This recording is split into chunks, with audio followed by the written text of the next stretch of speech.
All right, I had to watch that god-awful thing on Amazon. Very rarely do I have sympathy for broadcasters who are well compensated for talking football, but that was rough. The football gods have been cruel to Amazon and Jeff Bezos. That is hard to watch. But that game was not insignificant. So the Bears have some pieces. Most of the bad teams in this league have pieces. The Giants are bad, but I like their head coach. I like their left tackle. I like Kayvon Thibodeau. There are parts of the Giants I like. Washington's got a new owner. They have some really interesting pieces at wide receiver and running back. Arizona's bad, but they have Kyler Murray, right? Their new coach is kind of interesting. Atlanta's got some offensive pieces. I know they're bad. Same with Tampa Bay. Carolina's talentless. So the Chicago Bears, by winning, don't have the first or second pick of their own. They need Carolina to keep losing because they have Carolina's pick. And Carolina plays Tampa twice. Carolina plays Atlanta. I think they play Green Bay. They get some of the dregs of the league. So Carolina could stumble into wins. I mean, they beat Houston. It's a talentless offense. Bryce Young doesn't look great. There is nothing to work with. They don't have a number one receiver. They don't have a number two receiver. I'm not sure they have a three. Mingo looks like just a guy. So tight end, running back, wide receiver, they have no special players, no juice offensively, but they play some of the weaker NFL teams down the stretch. And remember, if the Bears don't get the first pick, and right now, again, their pick doesn't look like they will with a win. And Carolina won a couple games. Now they don't have the first or the second pick. And there's only two locks at quarterback. Drake May and Caleb Williams are really A prospects. Everybody else has issues. Nobody thinks, Bo Nix or Penix are going to walk into this league and take it by storm. Those are guys that will be as good as their surrounding talent, which is almost always the case anyway. Save for your Elways and Andrew Lucks and Trevor Lawrence's. Most guys are as good as their opportunity. So Chicago's got some good players. Montez Sweat. I like their running backs. DJ Moore, Cole Kmet. Secondary's got some young pieces. One of their tackles is rated very high by PFF. Chicago's got some pieces. If they went and got Ben Johnson, the offensive coordinator for the Lions, and landed Caleb Williams or Drake May, let's say Drake May at this point, if Drake May is as good as advertised with a good offensive coordinator, it wouldn't surprise me in that division. I mean, Green Bay doesn't know who their quarterback is. Minnesota doesn't know who their quarterback is. Detroit's formidable. But, I mean, two of the teams don't, they're scratching their head on what to do with the most important position in football. So Chicago's got some pieces. NFC's weaker. Their division isn't terribly strong. They just need the right coach and the right quarterback. So, and it's nothing against Justin Fields, but he is what the first-round quarterback data provides. Less than half make it. Misses too many games, wins too few, doesn't seem. When you watch a CJ Stroud walk in with that O-line and that ownership, and I know Justin Fields has a lot to overcome. The McCaskies are some of the, I think, second or third poorest owners, front office, draft picks, head coach. He doesn't have a ton to work with, but he also can't stay healthy. I mean, for 12 years, Eli Manning didn't miss a single start. His running style got him hurt at Ohio State, and it's getting him hurt in the NFL. That's the reality of it. So, it's one of the things about this league that if you're a bad NBA team, it's really hard to turn it around. Same in baseball. I mean, half the teams in baseball just can't keep up financially. Half the teams in the NBA just don't have the requisite talent. It's not that way in the NFL. You get the right coach, you get the right quarterback. There's enough surrounding pieces with Chicago. They can be just fine very quickly. Wouldn't surprise me at all. Now they have an elite guy up front in Montez Sweat. They have some nice weapons. Their running backs are fine. They got some nice pieces. They like their young secondary. They've hit in a couple of draft picks, hit on one of their offensive line picks. They're not without talent. I mean, again, they let Bill Polian run their coaching search. Bill's old school, went defensive coach. It's not where I would have gone. But, it's funny about it. When you look around this league, I think running the volume has been really interesting because when I first took my swing at the volume, my takeaway was I'm not going to pay myself. I'm going to get really good management. And so, I don't take a check. I'm glad not to, because we have a really good staff. So having been in this business for 25 years, one of the things I really recognized is there's a sea of money. You can make money, but you got to get really good people. Because I've worked for most of my career with really good management, really good producers. And I've watched people's careers who are really talented circle the drain because they have bad bosses. And so I think people just don't understand. It is not an even playing field. I mean, if you go look at the NFC West, the Paul Allen Fund, Jody and Paul Allen Fund, they're the second richest owners in this league behind the Denver Broncos' new owners. So you have those owners. The York family's loaded. Stan Kroenke's top 6-7 owner in terms of net worth. And the Bidwells are some of the poorest owners in the NFL. So the revenue, the ability to just go buy players, everybody thinks, well, everybody's got the same salary cap. Not everybody has the same money. There's a huge gap between what Arizona can spend and what the Rams, San Francisco, and Seattle can spend. And I just don't think people understand is that the reason the Bears have been bad forever is they don't have good owners. They don't have wealthy owners. They don't have good owners. They have the oldest owner, Virginia McCaskey, in the entire NFL. It's not a dynamic, vibrant ownership group. And that's what holds everything back. I mean, just when they hired Matt Eberflus, I mean, look around the league. Look at the offensive coaches. Look at who is flourishing. It's overwhelmingly offensive coaches. I mean, right now, Mike McDaniels in Miami looks like they have a chance if they can right the ship, win the division. And then there's, Zach Taylor and Joe Burrow surging, if not Cleveland, offensive coach. Jacksonville, offensive coach. Kansas City, offensive coach. Then you go over to the NFC, Dallas and Philadelphia, offensive coach. Detroit leads their division, offensive coach.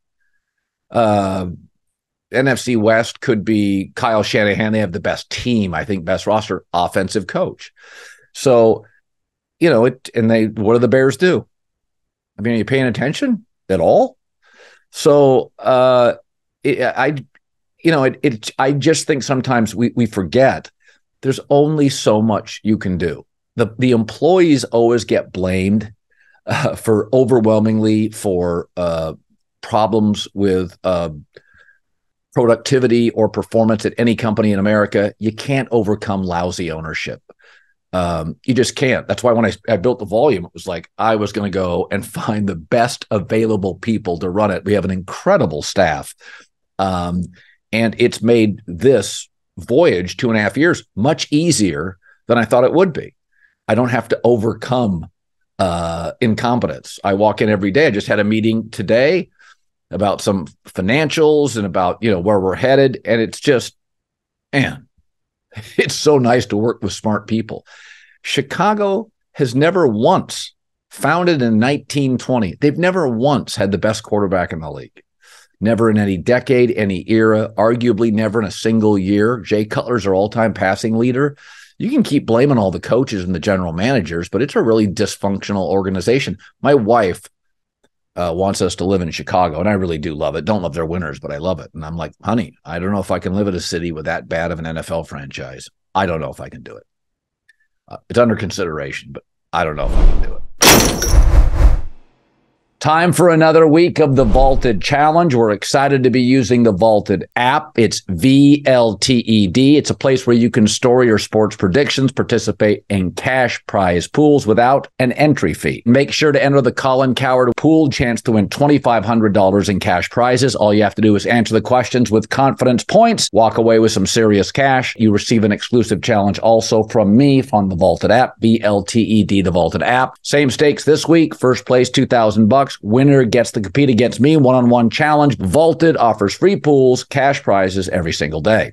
All right, congrats to last week's winners. Martin and Connor each won $1,200. You both will receive an exclusive challenge from me on the VLTED app. Now let's bring in Jason McIntyre for another week of the VLTED Challenge. Remember, you can prove you're smarter than your friends by using the VLTED Challenge feature. Last week I went 3-0 Yep, 3-0 and cut J-Mac's season lead down to 8 units. The first 1 to 50 wins the vaulted challenge. I've already made my predictions for week 10. Jason wants to challenge me on my predictions. Here we go. 49ers at the Jags. I'm going to predict the Jags +3. I like that number. Cover against the 49ers. I'm risking 7 units here. I had a 3-0 week. Jason, why do you accept my vaulted challenge? Yeah, I kind of own the 49ers here. Shanahan off the bye. Remember last year they kind of limped in. They were 4-4. Shanahan figured some things out. They didn't lose another game in the regular season. If Trent Williams plays, I'll feel great about this. Looks like Deebo Samuel is a go. Jags defense did not scare me, Colin. You could be real about that. I think McCaffrey bounces back with the healthy oblique. I like the Niners. All right, I'm going to predict the Browns. It's a division rival game. Deshaun Watson's more than capable. I also think their defense is outstanding, keeps it close. I'm going to predict the Browns +6.5. I'm risking 6 units here. I'm surprised, J-Mac, you're challenging me. Yeah, well, you look at the Browns' home road splits and not great, as they say. They go away from home and they get kind of some struggles. Indianapolis with Gardner Minshew went up and down the field against them. Listen, I like the Browns defense. I think man coverage will be great, but I think this is a Lamar Jackson game. And right now, the Ravens, they might be the best show in the league. I like to take convincingly, give double-digit win here for Baltimore. Okay, I like Arizona and Kyler Murray. He's always going to protect his reputation. He knows he has to rehab it. He would not play unless he's healthy. I'll take Arizona at home +1.5 over Taylor Heineke. I'll risk 4 units. Jason, why do you accept my challenge? Because of Taylor Heineke. No. In all seriousness, this has to be an Arthur Smith bounce back game. He's getting shredded all week. And if you really look around Atlanta, you guys start to wonder if with this schedule, Atlanta does not make the playoffs. Is Arthur Smith coming back? They just drafted Bijan Robinson in the top 10, and they don't use him, Colin. They're going with a tight end around on the goal line for nothing with Bijan Robinson sitting on the bench. This has to be a game that the offense takes shapes. I think Atlanta bounced back with Taylor Heineke, a little Bijan Robinson, and sorry about your guy, Kyler Murray. All right, I'm going to finally predict Chargers make the playoffs, although I don't love them against Detroit. I'm going to risk 7 units here. J-Mac, you accept my vaulted challenge.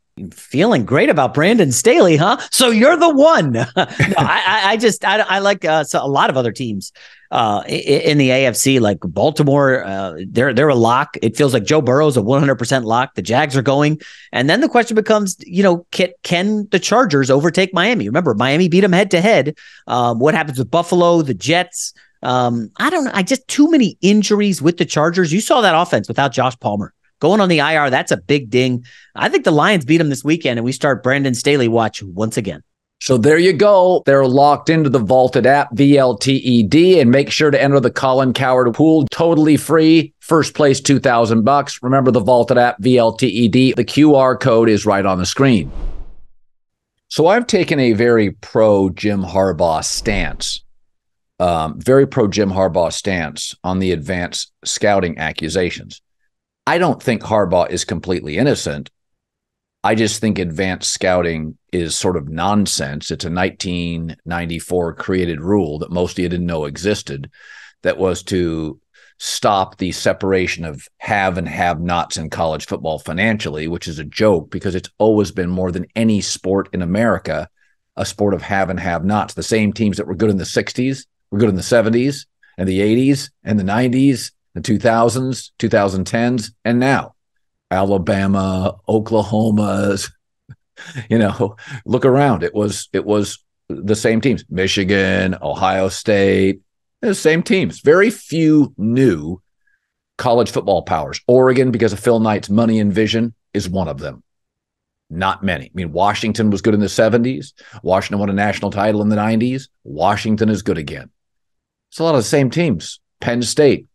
Michigan, Ohio State. But I also know that Jim Harbaugh runs really hot. He lasts about 4 years everywhere. San Francisco, Stanford, San Diego. And now he's at 7, 8 years for Michigan. And Jim wears people out. I've known multiple people who have worked with Jim Harbaugh, and they like Jim Harbaugh, but he runs really, really hot. And over the course of his tenure, it's not a surprise to me, which I reported a couple days ago on FS1, that Jim Harbaugh really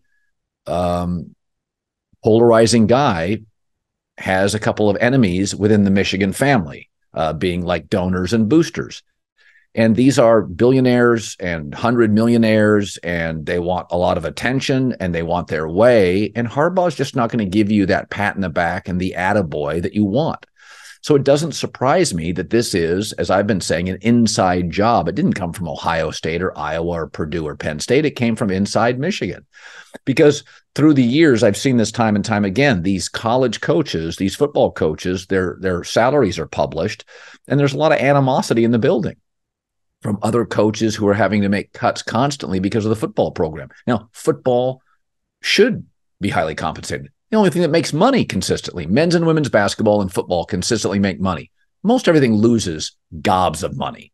Now, you can go to the South and the baseball teams make money, or UConn and the women's basketball makes big money. There are exceptions, of course, but basically, basketball, men's and women's can make a profit, and then the football makes tons. And so there's a lot of animosity and envy inside these athletic departments. So it's not a surprise that Harbaugh pissed somebody off. And his personalities, he doesn't ingratiate himself to everybody. He's really focused. He's very competitive. And, if you don't like him, he doesn't care. So that's just part of who he is. It's part of what makes him great. And it's sort of the burden of hiring Jim and what you got to deal with. Nick Saban, very similar. So it's not a surprise that somebody inside the Michigan family is ticked off. But what I've been told is, more people knew inside Michigan than has been reported. It's an inside job, somebody unhappy with Harbaugh. And I mean, to me, it probably initiates, if this thing goes sideways, it probably initiates Harbaugh moving to the NFL. And it's a very rare year where there's a lot of potentially good jobs with excellent young college quarterbacks coming out, including Harbaugh's own at Michigan. But I know what he did was over the top. I've said from the very beginning, everybody speeds on the 405 in Los Angeles. It's 65. I go 69 to 70, right? Everybody does. Every morning when I get on, even at 5:55 in the morning, it's crowded and everybody's flying. I'm driving 70 miles an hour and I'm not passing anybody. Harbaugh was doing 90 in a Maserati with sunglasses on. It was over the top. I'm not denying that. I just think it's an antiquated rule that nobody knew about. So don't fake outrage to me. But I mean, maybe this was the inevitable conclusion with Jim Harbaugh. This is his personality. Maybe this was the inevitable conclusion, is that it was, and you see this all the time with certain people, like it's just not going to end well.